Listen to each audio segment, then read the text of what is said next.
Today we are going to talk about a very important thing when we are talking about diabetes.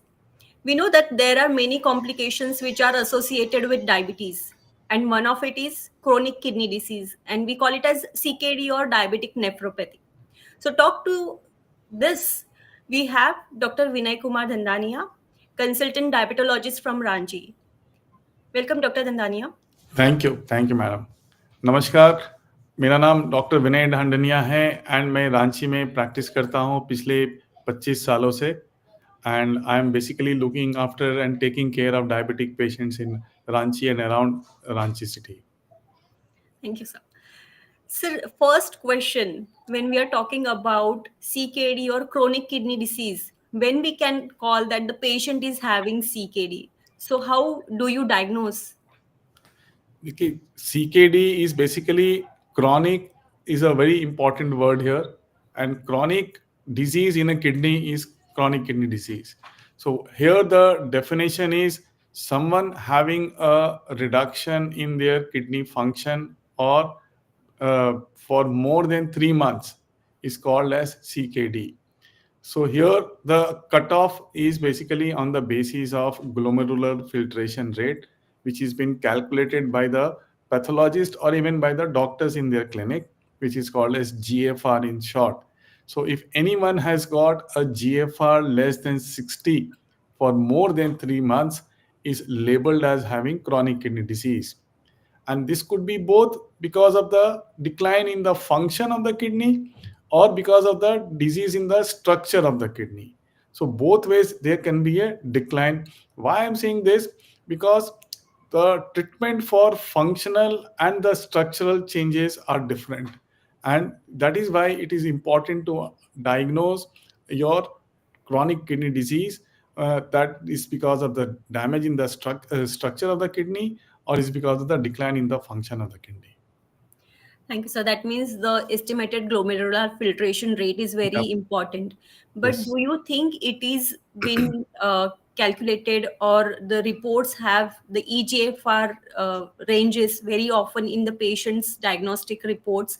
And what about the urinary albumin creatinine? Yeah, So, that's is that play an important role in diagnosis as well? Yeah, Sheetal, is a very, very interesting question. See, today in most of the cities, I would say, like even in my place like Ranchi, most of the laboratories, when they write creatinine, they also calculate the EGFR along with it, estimated EGFR. And that is, you need basically the age of the patient, the values of the creatinine, and there is a formula by which you can calculate the EGFR. So most of the laboratories now are giving EGFR. Having said that, if your EGFR is suppose 70, that doesn't mean the patient cannot have CKD if they have albuminuria and a normal EGFR that is beyond 60. They can still be having CKD if they have something like albumin creatinine ratio more than 30 at any given time, and that should be present in two occasions out of three. So if you have albumin creatinine ratio more than 30 and you have done your test 3 times within 6 months period and two of them shows positive, that means still a CKD with normal kidney function at that particular time. So now, as we have understood how to diagnose CKD, what are the parameters which needs to be looked at? Now the question comes, how often this screening needs to be done for a patient? This is well defined, madam. For example, if I am a type 2 diabetic patient diagnosed today with diabetes for the first time, so I should be screened at the time of diagnosis. On the other hand, if I am a type 1 diabetic, which has been diagnosed in children usually, and that there the recommendation is 5 years later after the diagnosis. Similarly, if a patient has got a comorbidity like hypertension or a heart disease and been picked up by for the first time, even these are the patients, even if they don't have diabetes, should be screened for CKD at the time of diagnosis. So all patients with hypertension diagnosed for the first time should be checked for CKD at the time of diagnosis, because Hypertensive patients can also be having secondary hypertension because of CKD. So, if a patient has got a creatinine of 3, they can have secondary hypertension. And there, the treatment becomes different in the patients who have got a normal creatinine.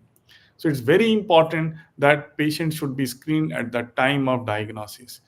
If a patient is not having any problems, for the example the age of 25 and 30, they need not go for screening regularly for kidney function test unless they have problems in passing urine, they have swelling of feet, they have puffiness of face, they have giddiness, or they have anemia, that is low hemoglobin. They should not go for kidney function test. So you spoke about two things, diabetes and hypertension in relation to CKD. So Yep. when we are talking about the underlying causes of CKD, are these two underlying causes of CKD, that is Yes, diabetes madam. and They are the most hypertension? common causes of CKD, which causes functional change in the kidney, and they are responsible for almost 60% of the kidney disease which we see in the community today. And the good thing is, both of them are preventable. If you act smartly from day one and start screening and taking care of it, you can prevent chronic kidney disease in a huge population of diabetes and hypertension. So, sir, as you mentioned that these are preventable, so even diabetes and hypertension and maybe the consequence of it, that is CKD, these are preventable. So, what are those measures which we can take to prevent CKD? In diabetes, what we say is ABC, meaning to say A is for HbA1c. If your blood sugar is maintained to a HbA1c of less than 7% on most of the occasion, that is first parameter. Second parameter is blood pressure. Your blood pressure should be maintained less than 130 by 80. Even if your lower blood pressure is more than 80, you should get treated by your doctor. It should not be beyond 80. That is very, very crucial. Or if a patient has got simple proteinuria, like we talked about albumin in your urine, even if your blood pressure is 130 by 84, you should get it corrected, treated. So blood pressure is also very, very important. And C is for your cholesterol. Any cholesterol levels which is higher should be treated. And all the patients with microalbumin positive normal creatinine should be on lipid lowering drugs, especially statins, even in spite of having a normal values of cholesterol. So ABC is very important, and I'm just talking about medicines, isn't it? Intervention with ABC. Lifestyle changes are equally important. Salt restriction in your diet. For example, the recommendation is 5 grams of sodium chloride in your diet. So if you take 5 grams of sodium chloride, you get less than 2 grams of sodium, which is again very, very important in the management of kidney disease prevention. Second is your protein restriction. If you have severe proteinuria, your protein restriction is also very, very important. Something like less than zero point 0.8 grams per kg body weight. For example, if my body weight is 60, I should take close to zero point 0.8 into 60, that is something closest to 48 grams of proteins. So that is how you should actually try to plan your even diet. And not to forget even exercise. Now, if your blood pressure is under control, your diabetes is under control, your daily exercise and yoga also plays a very important role in actually preventing kidney disease. And if you have milder form of disease, you can revert them. Even we have data from DCCT and UKPDS that milder form of microalbuminuria can be reverted back to normal values. So these are very important things, like ABC in diabetes, along with diet and exercise, plays a very crucial role. And if at all you don't prevent it, you can slow down the progression of disease. That is also a very big achievement. Now, progression of disease is also very, very interesting, isn't it? If I have a almost nil progression of disease for next 30 to 40 years in my life, I can reach my life expectancy by the same protocol of diet, exercise, and treatment. So that is also very, very important. Thank you, sir. So now coming to the signs and symptoms of CKD. So does patient have any particular sign and symptom of that the patient is developing CKD? See, as I said in the beginning, Suppose I am diagnosed with diabetes today. Now, I may not have any signs and symptoms of CKD, but still I've been screening for CKD because it can be asymptomatic in the initial stages. A patient with microalbumin or an albumin close to 30 and 40 may not have any symptoms. Patient with microalbumin 30 to 300 may not have any symptoms in the initial time. So it's very important that screening guidelines should be followed in almost all the people who are at high risk. Symptoms of CKD appears late in the course of disease. They can have swelling of feet, they can have puffiness of face, they can have anemia, that is lower hemoglobin levels. And those hemoglobin levels are difficult to treat by simple iron tablets. Patients can have giddiness, they can have difficult hypertension to be treated, that is called a secondary hypertension. They require more than 3 drugs to control their hypertension. That is also very, very important to understand. So the symptoms can be mild to severe in patient with CKD. And later on, let me tell you, patients with CKD are a very strong candidate for coronary artery disease. They can have breathing difficulty on walking or even doing minimal exercise. So that can again tell you they are impending heart failure or they have impending CAD, that is coronary artery disease. So if you have any of these symptoms early in the course of disease, you should actually screen for CKD as early as possible.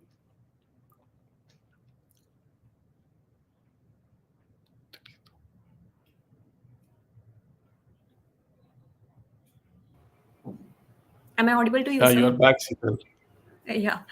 Maybe guess I lost connection for a few moments. Yeah. So when we are talking about the signs and symptoms, we got that there are many different signs and symptoms of CKD. But when we are talking about there are different stages of CKD. Yeah. So are those signs and symptoms differ according to the stages of CKD? Yeah, that is also very crucial. Yeah.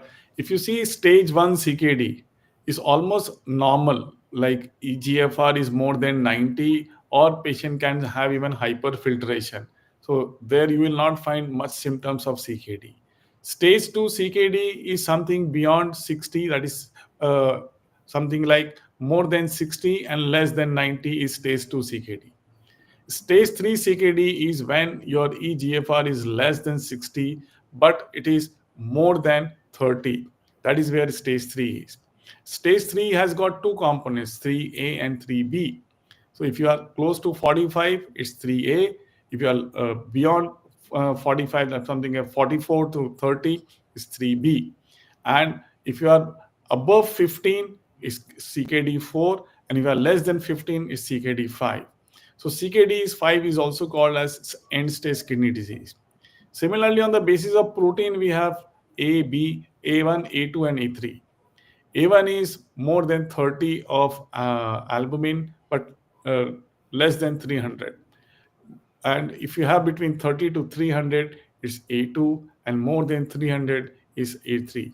So grading is important. Why? Because your intensiveness of care changes. What I mean to say is, for example, I'm CKD stage 3. Now, this is the time where my risk of morbidity and mortality starts increasing very fast. Meaning to say, my endocrine changes. What do you mean by endocrine changes? My hormonal changes starts happening here. My bone mineral density starts getting abnormal. I can have high parathyroid values. I can have calcium phosphate anomalies. Phosphorus level goes up. So these are the things which starts happening when your CKD is stage 3. So the moment you have been picked up as stage 3 CKD, there are a lot of changes which starts happening. Your hemoglobin starts going low. Your erythropoietin level starts going low. You can have bicarbs which can be low. So patient can be put on bicarb tablets, sodium bicarbonate tablets also. So there are a lot of changes when you are having different stages of CKD. Stage 5 CKD, as I said, will require dialysis. They are on renal replacement therapies. Renal replacement therapies can be different. They can go for renal transplant, they can go for hemodialysis, they can go for peritoneal dialysis. There are different types of dialysis also. So that is why it is very important to grade CKD, because the treatment actually depends on the stage of CKD. And when you have beyond stage 3, and nephrology should always be there in the picture of treatment. It's very, very important that a specialist should be always there in such cases of treatment. So that is why classification is very important.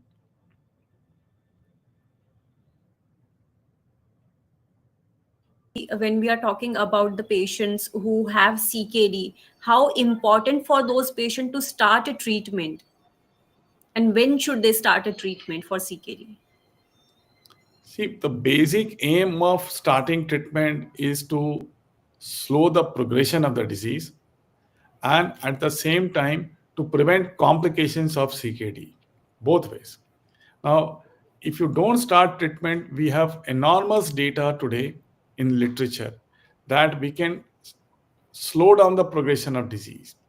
And as I said in the beginning, what do you mean by slowing down? Like in a diabetic, I have to see ABC along with lifestyle changes and dietary interventions.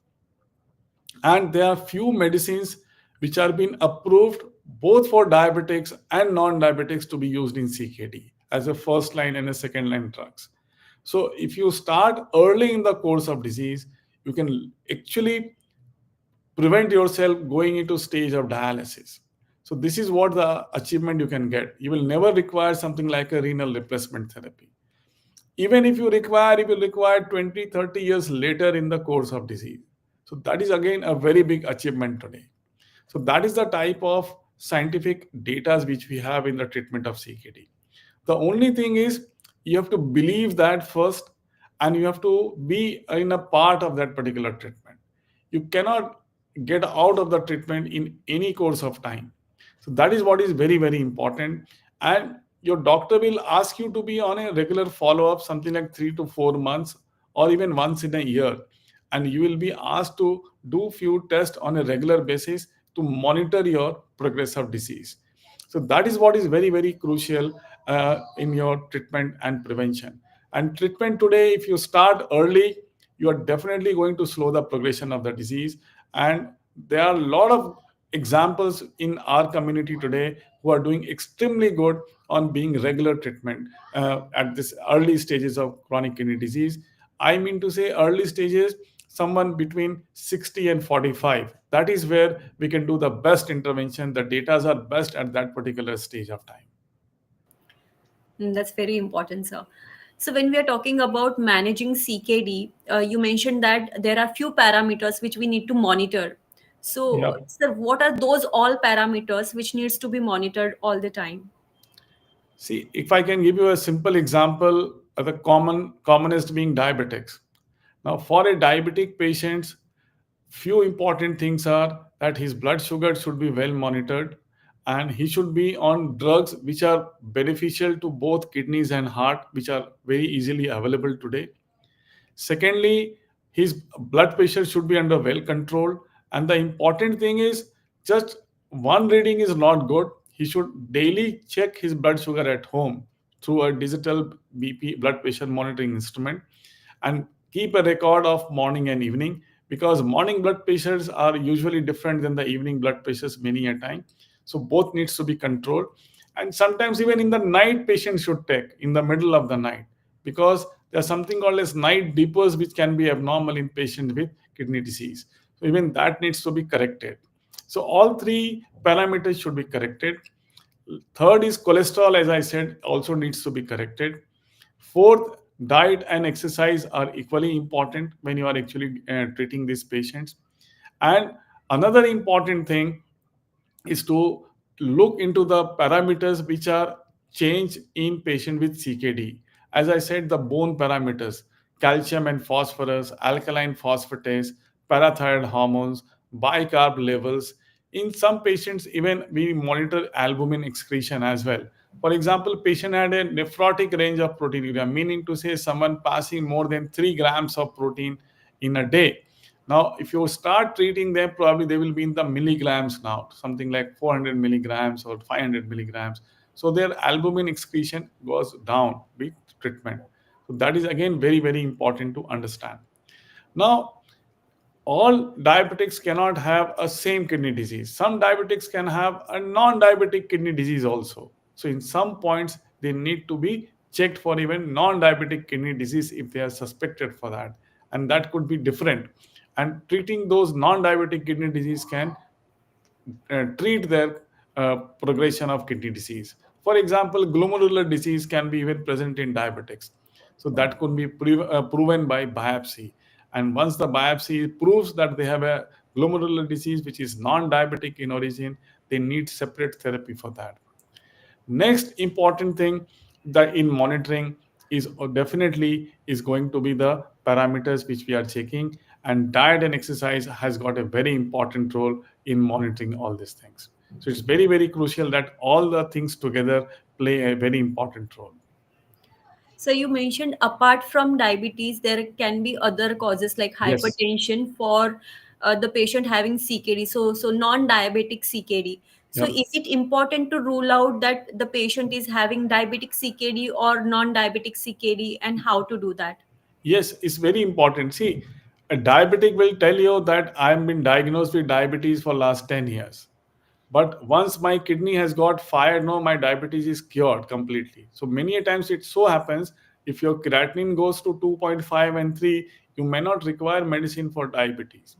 That doesn't mean you are not having diabetes or you were not diabetic. Your kidney is fired because of diabetes, and your insulin, what is been released by the pancreas, is having prolonged action, because of which it is getting corrected and you don't need medicines for that. On the other hand, if a patient was never a diabetic and has a blood pressure of 180, 110 at the time of diagnosis, that is severe hypertension. So these are the patients, they can have two, three abnormalities. First could be CKD or simple albuminuria or secondary hypertension. Even they can have features in their eyes as a hypertensive retinopathy, or they can have features in their eyes as a diabetic retinopathy. They are different. Patient with hypertensive CKD will have even changes in the heart at left ventricular hypertrophy or something like left ventricular dysfunctions. So you can definitely well differentiate between the diabetics and the non-diabetics hypertensive kidney disease as well. I guess that's very important because many of the people may not know that there can be different reasons for Yep. developing CKD and how to diagnose it.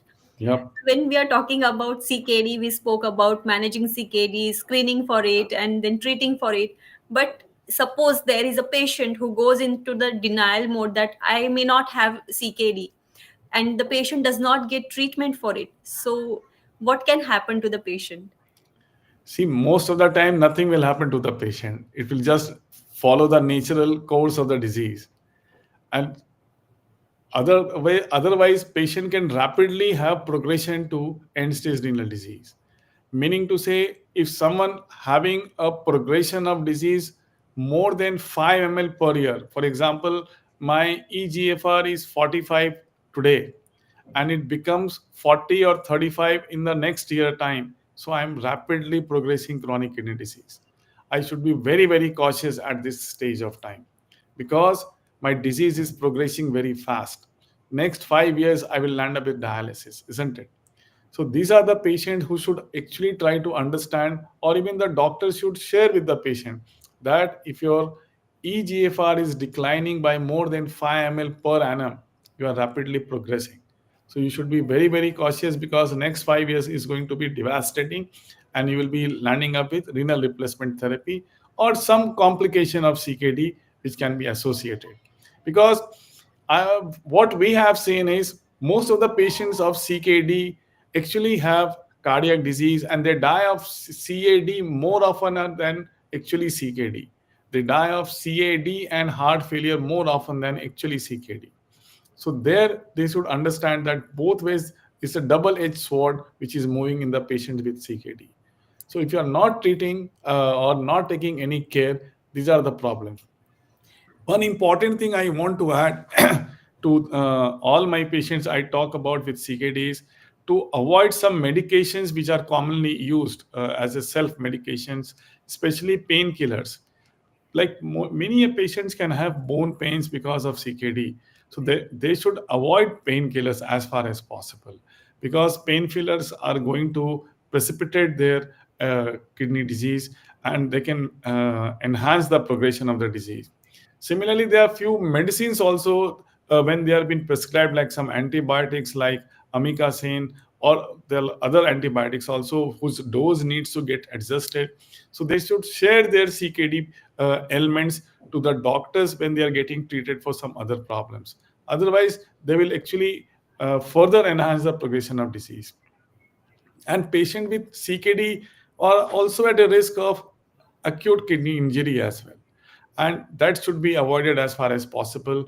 Infections are also precipitating factors that needs to be avoided, because an acute kidney injury will again enhance the progression of chronic kidney disease.